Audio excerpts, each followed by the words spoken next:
낭낭님들 안녕하세요. 예, 이제는 제 동선을 대충 파악하실 것 같아요. 학교구나. 월요일 아침에 찍는다더니 아침에 녹화하고 나올 시간이 없었구나. 뭐 이렇게 아실 것 같은데요. 개인 유튜브에 또 장점이 이런 게 있네요. 멀리 랜선으로 저희가 관계하긴 하지만 예, 서로의 일상을 이렇게 또 나누고 이제는 대충 제 동선 체크도 되시고 예, 어제 그 종려주일 맞이해서 연세대학교에 가서 이제 설교 나눔하고 이제 그리고 왔는데, 아우, 벚꽃이 너무 아름답게 피어 있고, 정말 봄이 너무 확 한꺼번에 오고, 또 날씨는 또 예배 끝나고 났더니 초여름 날씨더라고요. 그래서, 아유, 이게 도대체 봄은 없어지고 갑자기 또 여름이 되는 거 아닌가? 이런 생각이 들 정도로 기후 변화가 심한데요. 우리 낭낭님들 건강 조심하시고요. 또 뭐 부쩍 우리 곁으로 다가온 봄 마음껏 또 만끽하시면서, 그리고 또 이번 주간 고난 주간인데 이미 예수님은 승리하신 부활의 삶을 우리가 누려야 하겠지만, 적어도 이번 주간만큼은 그러니까 저희가 침울하게가 아니라 예수님의 십자가 죽음을 다시 한번 묵상하는 그런 시간이 되었으면 좋겠습니다. 뭐 특별편 이런 거 좀 만들어 볼까 하다가 제가 하도 뭐 이런저런 일들로 진도 너무 안 나간 상황이고, 또 오늘 마침 이제 아모스부터 시작해서 예언서를 중심으로 이제 왕국, 이스라엘 왕국 체제를 이제 중반기 이후부터는 좀 살펴볼 것 같아서요. 그래서 그냥 진도 나가자 이런 생각을 했습니다. 오늘은 아모스서를 그 내용을 다 살필 건 아니지만 전반적으로 배경 설명을 조금 드리고요. 뭐 사실 지난주에도 왕의 계보들을 쭉 말씀드리면서 언제쯤에 소위 말해서 문서 예언자, 문서 예언자라고 부르는 이유는요, 그 전에 예언자가 없어서 그런 게 아니고요. 뭐 그쵸, 예언, 말씀을, 하나님의 말씀을 받는다라고 생각하면 하나님의 뭐 사실 성서 안에 있는 대부분의 사람들이 하나님의 말씀을 받고 받아서 행동했지 스스로 막 자기 독자적으로 행동한 건 아니잖아요. 그럼에도 불구하고 두 가지 차원에서 구별이 가능한 것 같습니다. 첫 번째 차원은 그 이제 아브라함 경우에도 사실 하나님의 계시를 받고 말씀을 받지만 우리가 예언자, 선지자라고 하진 않잖아요. 근데 그 근거가 그러니까 자기의 개인 일상, 사사로운 자기 일상에서 주관적으로 이제 하나님하고의, 물론 그 결과가 공동체에 가긴 했지만 주관적으로 자기가 하나님하고의 그 어떤 체험 가운데 있는 일들을 개인 일상생활 혹은 기껏해야 자기 가문의 일상생활에서 의사결정을 하고 반영하고 했던 것, 이 정도를 살아낸 사람들을 우리가 선지자 혹은 예언자라고 하진 않아요. 그분들이 하나님하고의 관계가 교류가 깊지 않아서가 아니라 특수하게 선지자, 예언자라고 부르는 사람들에 대한 일종의 범주를 만드는 기준이, 첫째는 사적인 부분에 대한 것이 아니라 공동체를 향하여 공적으로 하는 예언이어야 한다는 게 첫 번째 기준이라고 저는 생각을 하고요.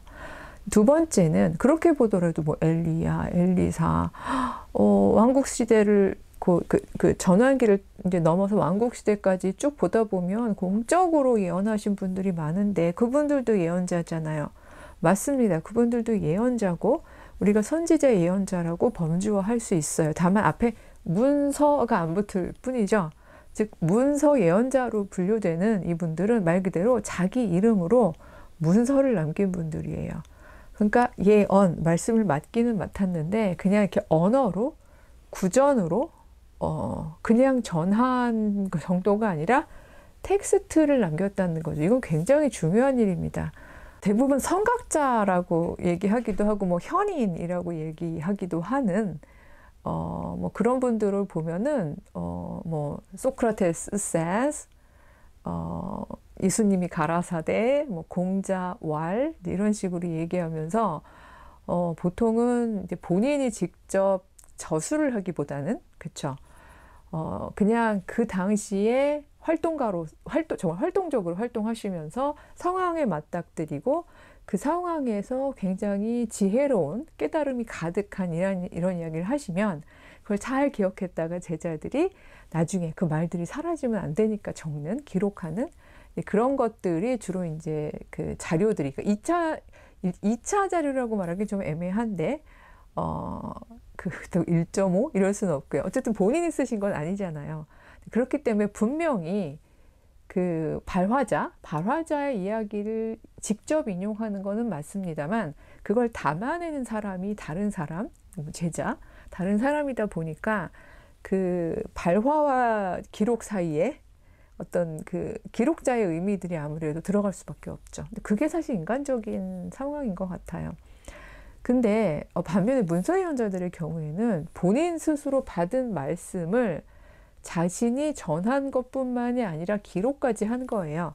네, 물론 그렇다고 해서 인간적인 부분이 완전히 배제되었다라고 볼 수는 없지만 최소한 한 가지의 과정은 없어지는 거죠. 그렇죠? 그러니까 발화자와 기록자 사이의 간극? 이건 없어질 수 있는 부분이 있는 게 본인이 직접 기록을 한 거니까요. 그래서 문서 예언자들은 우리 시험 볼 거 아니지만 정리하자면, 즉 예언자, 선지자가 하나님의 말씀을 받는 기타 다른 분들하고 달렸던 점이 공적인 예언이었다면, 문서 예언자들의 경우에는 자신의 이름으로 책을 남겼다는 이 특징이 있다. 이 정도로 정리를 해주시면 될 것 같고요. 책에는, 우리 성경책에는 순서대로 그 예언을 했던 시기, 등장했던 순서대로 등장하지는, 그러니까 이렇게 편집이 되어 있지는 않아요. 그래서 아모스 같은 경우, 오늘 우리가 아모스 경우도 그렇고, 동시대에 활동했던 뭐 호세아도 그렇고, 비교적 뒷쪽에 가 있잖아요. 예. 그래서 순서대로 보기는 어려운데, 저는 좀 순서대로 가보려고요. 왜냐하면 어차피 우리가 군주제를 쭉 지금 순서대로 연대기 순으로 왔었기 때문에, 지난 시간에 양쪽으로 살펴보았던 것처럼 이제 여로보암 2세, 북왕국 이스라엘의 경우죠. 여로보암 2세 때하고 이제 아모스 1장 읽어보시면 유다의 왕 우시야의 시대라고 되어 있거든요. 곧 이스라엘 왕 요아스의 아들 여로보암의 시대, 이렇게 되어 있기 때문에 우시야, 여로보암 이렇게 보면은 그때쯤이 언제지? 오늘 거 처음 먼저 보시는 분들은 지난 거 이렇게 동영상 보시고 오시면 더 빨리 연대가 좀 이해가 되실 것 같은데, 그때가 기원 전 한 750년 전후예요. 그게 왜 중요한가 하면요. 이제 그렇게 치면 이제 기원은 이제 거꾸로 가니까 8세기 중엽쯤 되는 거죠. 그때가 이제 소위 말해서 그 양쪽 나라 다 태평성대를 이루고 있었어요. 그러니까 아마 우리 낭나님들 생각하실 때는 이거 좀 아이러니다. 오히려 위기 상황이고 나라가 막 위태위태하고 그래야지 하나님의 말씀이 막 그 전해지고 또 사람들이 막 그 말씀을 붙들고서는 하나님 저희를 살려주세요 막 이렇게 돼야 될 텐데, 왜 태평성대의 시대에 하필 예언자들이 등장을 했을까를 저희가 한번 생각을 해봐야 되는데요. 그 당시에, 그러니까 여로보암 2세 때만 해도요, 그러니까 거의 솔로몬 시대만큼의 그 영토 확장이나 어떤 그 나라 면에서는요, 굉장한 번영을 누리게 되는데요. 그게 뭐 여로보암 2세가 엄청 정치를 잘했다라기보다는 일종의 정치도 타이밍인 것 같아요. 윗동네에 기억나실 거예요. 그 이제 할아버지, 뭐 아버지, 요때 위에 올라가 보면 북왕국 이스라엘하고 남유다가 연합하여 막 싸울 만큼 아람이라는 세력이 굉장히 컸고, 이 양쪽 왕국을 계속 괴롭혔잖아요. 그러니까 이렇게 외세의 침략이 많았었단 말이죠. 예, 오죽하면 뭐 아합도 전쟁에서 막 죽고 막 그러잖아요. 전장에서. 근데 이런 일들이 막 있다가 잠시 조용해졌던 국제적, 그러니까 뭐라 그럴까요? 국제 정세상. 그러니까 그걸 평화식이라고 보기 어려운 게, 남왕국하고 북왕국에게는 평화식이지만, 즉 그 이스라엘에게는 윗동네는 난리도 아니었던 시기예요, 사실은. 그러니까 오히려 윗동네가 이 아랫동네를 치기 어려울 만큼 이제 그 본인들이 지금 상황이 열악한 상황이었어요. 예, 막 그 시리아, 예, 시리아가 또 막 득세를 하다가 나중에 이제 결국은 아시리아라고 아수르에 의해서 북왕국이 망하잖아요. 그러니까 아시리아에서 완전히 다 정리가 되는 그 시기까지를 한 반세기, 반세기 정도가 넘게 그러니까 윗동네에서 막 자기들끼리 싸우고 막 그러느라고 그러니까 사실은 상대적으로 주변 그 아래에 정복을 할 수 있는 뭐 관심이나 여력이나 이런 게 없는 상태였던 거죠. 근데 그 상황을 북도 남도 하나님께서 내려주신 평화의 상황이라고 생각하면서 매우 그 하나님께 막 찬송도 드리고 막 우리에게 이렇게 복을 주셨다, 평화를 주셨다 이러면서 즐기고 있는 상황이었어요. 역설적인 건 이렇게 즐기고 있는 상황에 예언자들이 등장을 하게 된 거죠. 아마 이제 우리가 하나씩 살펴보겠습니다만 대충 아시다시피 예언자들의 예언의 내용이 그렇게 막 항상 핑크빛 무드는 아니잖아요. 이게 참 그렇습니다. 예언자들의 입장을 보면 참 안쓰러운 게 막 그 힘든 상황에서 예언자들이 막 얘기를 하면 사람들이 들었을 텐데, 예, 뒤에 보면 또 그것도 몰라요. 하지만 어쨌든 평화식이고요. 막 잘 살고 있고요. 막 이 모든 복을 하나님이 주셨다라고 생각하면서 모두가 막 물론 모두가 즐거워하지 않았어요. 나중에 들어가 보겠지만, 적어도 뭐 상류층들은 그렇게 행복해하고 있는 시점에 예언자들이 등장해서 막 하나님의 말씀입니다 하면서 자꾸 비난의 이야기들을 하게 된다면 일단 듣지도 않을 뿐더러 제대로 잘 안 듣겠죠. 들으려 하지도 않았을 뿐더러 이 예언자들을 향해서 굉장한 비난과 핍박이 예상이 되는 거죠. 그러니까 사실 예언자로 나선다는 것 자체가 쉬운 일은 아니었을 것 같다는 생각이 들어요. 그리고 예전에 이렇게 선지자들하고 다르게 예전에 선지자들이 이제 이렇게 보면은 보통 그룹으로 이렇게 살고 있잖아요. 그룹으로 살고 공동체가 있고 그리고 뭐 결혼을 했네 안 했네 이런 이야기가 그렇게 밝혀지지는 않지만 적어도 성경에 보면 그 예언자 집단에 속해 있는 사람들의 경우에 그거 자체가 하나의 확대 가족처럼 되어 있지. 거기에서 무슨 뭐 아내가 있고 뭐 자녀들 이야기가 나오고 막 이러지는 않아요.